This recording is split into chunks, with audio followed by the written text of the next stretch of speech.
जय हिंद दोस्तों, मैं दिनेश कुमार स्वागत करता हूं आपको बीटीजीएस क्लासेस में।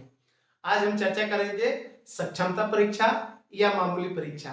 शिक्षा विभाग के अनुसार सक्षमता परीक्षा और माननीय मुख्यमंत्री के अनुसार मामूली परीक्षा।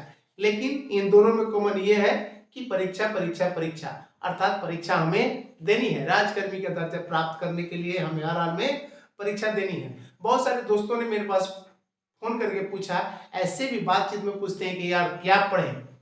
ये जो सक्षमता परीक्षा होगी उसमें जीएस पूछेगी और जीएस का जो भास्ट है वो बहुत है, वो समुद्र है, कितना पढ़ा जाए, कैसे पढ़ा जाए। तो इसी संबंधित मैंने आज ये वीडियो बनाया है।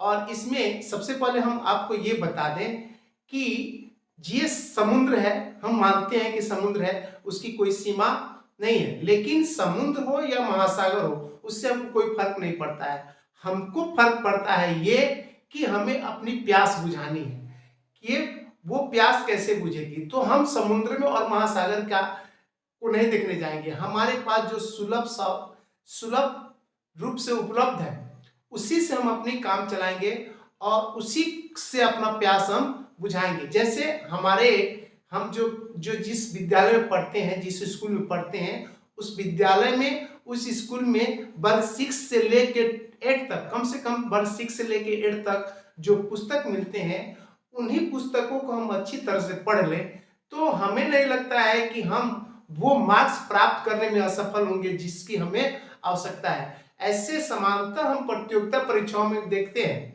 चाहे वो बीपीएससी का हो या बिहार एसएससी का हो या बिहार दरोगा का हो या बिहार पुलिस का हो। ये जितने भी प्रतियोगिता परीक्षाएं होते हैं उसमें कट ऑफ मार्क जो होता है वह 75% से लेके 80% तक होता है। 75% से लेके 80%, इसी के बीच कट ऑफ होता है टोटल। अर्थात जो बच्चे 75% या 80% मार्क्स लाते हैं वे प्रतियोगिता परीक्षा में सफल होते हैं। और इन मार्क्सों का भी एनालिसिस किया जाए, इनको जांच किया जाए तो इसमें 50% जो मार्क्स होते हैं वो होते हैं वर्ग 6 से लेकर 11 तक। अर्थात जो बच्चे वर्ग 6 से लेके 11 तक के सभी पुस्तकों इसमें संस्कृत हिंदी को नहीं लेंगे, इसमें साइंस सोशल साइंस या मैथ, इन्हीं 3 विषयों को जिन्होंने अच्छी तरह से पढ़ा है, लाइन बाय लाइन समझकर उसमें क्वेश्चन किया है, उसके क्वेश्चन को किया है, तो हमको नहीं लगता है कि 50% मार्क्स वो लाने में असफल होंगे। कहीं से भी असफल नहीं हो सकते हैं। उनको 50% मार्क्स ना लाना है तो लाना है, वो ला लेंगे। और रही बात 25% लाने के लिए, तो 25% मार्क्स के लिए वो संविधान पढ़ते हैं, इसके अलावा करंट अफेयर पढ़ते हैं और सभी जो इकोनॉमिक्स होते हैं उसको पढ़ते हैं। तो इन सभी से लेकर ये 75 से 80% मार्क्स उनको लाना पड़ता है प्रतियोगिता परीक्षाओं में लेने के लिए। लेकिन ये तो प्रतियोगिता परीक्षा है और हमारा जो ये परीक्षा होने वाला है वो है सक्षमता परीक्षा या मामूली परीक्षा। इसमें केवल और केवल हम लोग को एक कट ऑफ मार्क लाना पड़ेगा। कट ऑफ मार्क मतलब एक ऐसा मार्क जो हम क्वालिफाई कर जाएं। वो हो सकता है 45% या 50%, यही हो सकता है 50% या 45%। इससे भी कम हो सकते हैं। ये कोई जरूरी नहीं है कि अभी तक ये क्लियर नहीं हो पाया है कि ये 45% होगा कि 50%। हो सकता है कि इससे भी कम हो, 40% भी हो सकता है कट ऑफ मार्क। लेकिन इस 40% कट ऑफ मार्क को हमें लाने के लिए हमें पढ़ना क्या है, वो पढ़ना है क्लास 6 से लेकर 8 तक। क्लास 6 से लेकर 8 तक के बुक्स को हमको पढ़ना है। और कंफर्म अगर हमको करना है, बहुत अच्छा से पढ़ना है, तो हम इसको 9th 10th भी ले सकते हैं, 9th और 10th भी ले सकते हैं। तो हमारी जो तैयारी होगी वह पूर्ण रूप से अच्छी हो जाएगी, बहुत अच्छी हो जाएगी। हमें कहीं से कहीं झांकने उकने की जरूरत नहीं है। इसलिए हम कोशिश करें कि 6 क्लास से 11 9 10 तक तो जरूर पढ़ लें। वो पुस्तक हमारे यहाँ है, उपलब्ध है और हमें कहीं से किसी प्रकार की आवश्यकता नहीं है। अब आते हैं हम चर्चा करते हैं कि क्या पढ़ें, कैसे पढ़ें और क्यों पढ़ें। इस पे थोड़ा सा हम चर्चा करने का प्रयास करेंगे।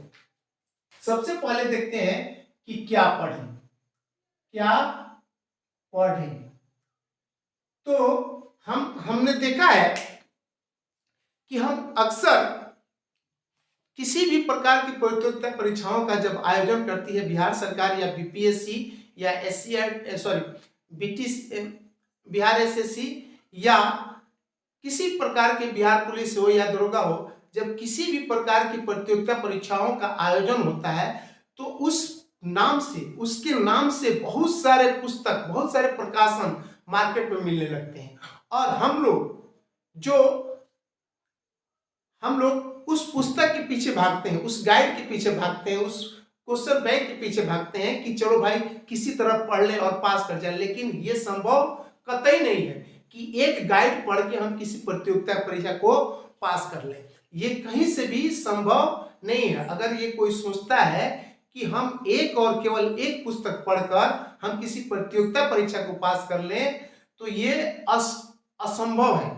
तो हमको क्या करना है, इन प्रकाशनों के बारे पीछे नहीं भागना है, हमें इन प्रकाशन के पीछे नहीं भागना है, हमें किसी गाइड के पीछे नहीं भागना है, हमें किसी सेट के पीछे नहीं भागना है। हमको करना क्या है कि हमारे विद्यालय में जो पुस्तक उपलब्ध है वो है बीटीसी या एससीईआरटी द्वारा जो उपलब्ध कराए गए हमारे पुस्तक हमारे स्कूलों में, हमारे विद्यालयों में, हम उन्हीं को बेहतर ढंग से पढ़ लें। क्लास 6 से लेकर 12 तक, तो 12 तक नहीं पढ़ सकते हैं, क्लास 6 से लेकर 10 तक अगर पढ़ लें, क्लास 6 से लेकर 8 तक भी पढ़ लें तो हमारा काम निकल जाएगा। और बहुत अच्छा कंफर्म करना है कि हमको करना ही है तो 10 तक पढ़ सकते हैं, इसमें से कोई दिक्कत नहीं है। बहुत अच्छा तैयारी हो जाएगा अगर इसी विषय को, और उसमें भी और विषय नहीं पढ़ना है, हमको सिर्फ पढ़ना है साइंस और सोशल साइंस, इसी से हमारा काम निकल जाएगा। अब दूसरी बात है, जब हम इस पुस्तक को पढ़ेंगे, बीटीसी के पुस्तक को या एससीईआरटी के पुस्तक को पढ़ेंगे तो उसमें किसी भी बिंदु को बहुत अच्छी तरह से समझाया है, बेहतर ढंग से समझाया है। वो हम पढ़ेंगे तो हमारी समझ भी विकसित हो जाएगी और उस विषय वस्तु पे हमारे अंदर जो जिज्ञासा होगा वो भी बढ़ जाएगी, हम उसको बेहतर ढंग से समझ जाएंगे, क्वेश्चन आंसर भी अच्छा से हम कर लेंगे। तो ये है हम क्या पढ़ें। अब हम जो टॉपिक देते हैं उसमें है कैसे पढ़ें। कैसे पढ़ें, पढ़ने का कोई तरीका नहीं होता है कि कैसे पढ़ें, हम पढ़ाने के लिए कोई तरीका नहीं बताते हैं, हम सिर्फ ये करेंगे कि प्रतिदिन हमारे विद्यालय में, अगर प्राथमिक विद्यालय है तो 3 या 4, प्राथमिक विद्यालय है तो 3 या 4 शिक्षक, या मध्य विद्यालय है, माध्यमिक विद्यालय है तो उसमें इससे अधिक भी हो सकते हैं।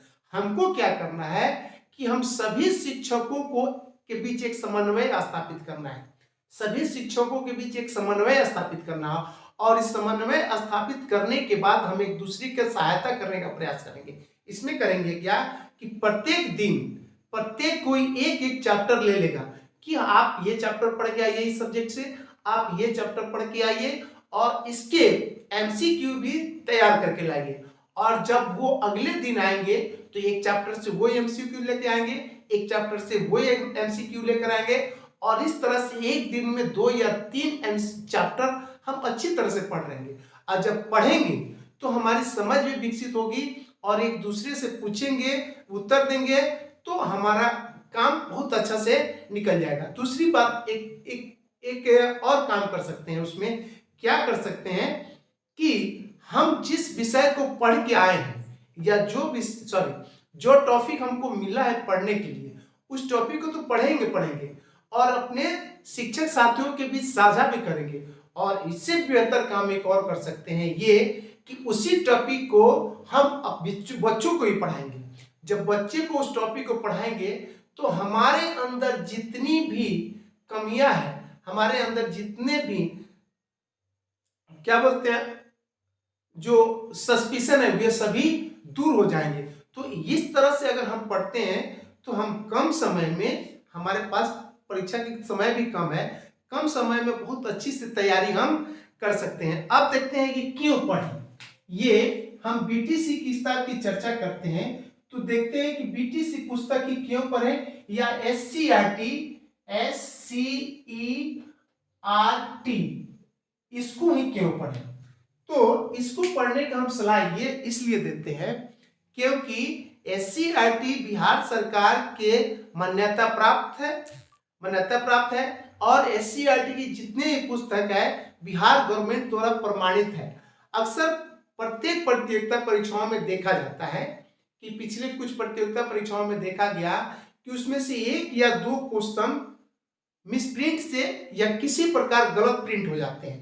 तो गलत अगर प्रिंट हो जाते हैं, कोई भी क्वेश्चन गलत प्रिंट हो जाता है और उस गलत प्रिंट के क्वेश्चन को हम कहें कि ये क्वेश्चन गलत है, ये प्रश्न गलत है, तो हमको उसके लिए हमको इस साबित करने के लिए एक प्रमाण की आवश्यकता होती है कि इस आधार पर हम कह सकते हैं कि ये क्वेश्चन गलत है या ये प्रश्न गलत है।